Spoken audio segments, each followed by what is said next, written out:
my father, William Schuman, also loved band music. He held important administrative positions as president of Juilliard and then at Lincoln Center, but his foremost vocation was as a composer. He was a tireless advocate for American music, and this meant not only pressing for more performances by the great symphony orchestras, but also more performances of American music by nurturing young musicians in schools, universities, and yes, community bands. So he would have loved this. He would have loved this event tonight. That's what drew him to Ann Arbor, Michigan in 1945, to the Michigan School Band and Orchestra Association, whose members agreed to commission my father and Morton Gould, another American composer who he was traveling with there, to write original pieces for band.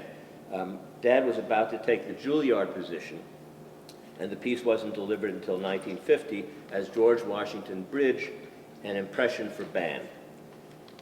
My father loved bridges. He didn't like tunnels, he liked bridges. If you don't like tunnels, I hope you read about the East River Tunnel. My father loved bridges, especially the GW, which he watched being built. And here's what he wrote some years later. This is my father's words.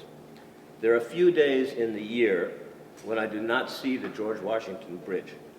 I pass it on my way to work as I drive along the Henry Hudson Parkway on the New York shore. We grew up in New Rochelle on the other side of the Hudson.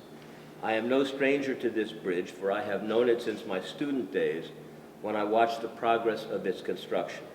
Ever since, it has had for me a personality of its own, an almost human personality. I have walked across it late at night and at midday. I have seen it dimly through the gathering fog. This is my father cycling Sandburg. I have seen it dimly through the gathering fog and vividly with sunshine upon it. I have traveled over it countless times and passed under it on boats.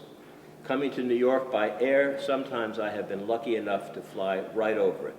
It is difficult to imagine a more gracious welcome or dramatic entry to the great metropolis. This said, my father did not write thematic music. It's not like Peter and the Wolf, where each animal has its own theme song. So the listener, that's you, you are free to make your own associations on hearing the piece. Enjoy the music.